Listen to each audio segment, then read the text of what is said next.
waxaana wanaagsan ku soo dhowaada qiso cajiib ah oo ka turjumaysa ducada waalidka iyo faa'iidada ay leedahay.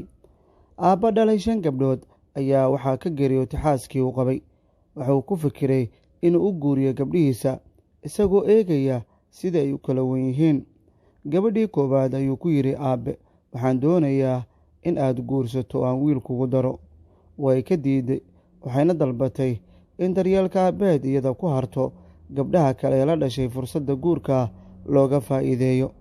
Aabbihii sidii ayuu sameeyey, wuxuuna u guuriyey 4 gabdhood oo kale, halka curaddan ay ku hartay guriga aabbaheed ilaa uu ka dhinto. Maalintii uu geeriyooday ayay soo saartay warqad dardaarana uu qoray intii uu noolaa. Waxayna u qorneed warqadda sida tan: Gabdhahaygiiow, ha iibinina gurigan dhaxalkiisu uu idinka dhexeeyo ilaa ay reer ka yeelato gabadha idinkugu weyn, maxaa yeelay ma lahan guri iyo nin sidii adinka aad haysataan oo kale. Qoraalka dardaarankaasi way ka biyo diideen gabdhihii kale ee xaaslayaasha ahaa, waxayna ku adkaysteen in la iibiyo guriga dhaxalka, cid walbana qaybta ay ku leedahay ay qaadato, iyadoo aan la tixgelin halkay ku noolaanayso walaashood ka weyn, guurkeedana u diiday daraaddood iyo inay xanaanayso aabbahood. Guriga waxaa lagu heshiiyey inuu iibsado nin taajir ahaa, kaasoo lacagta ku wareejiyey gabdhaha. Hase yeeshee gabadhii reerka ugu weyneed ee guriga ku soo hartay ayaa ninkii ka dalbatay inuu wakhti kale meel ay ku noolaato ay ku raadsato uu siiyo, gurigana ay ku sii noolaato intii guri ka helayso. Wuuna ka aqbalay ninka guriga iibsaday.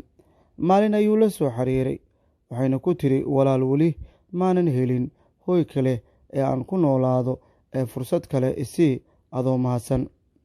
Wuxuu ugu jawaabay, xiriirkaygu maahan inaan guriga kaa saaro ee warqad qabso.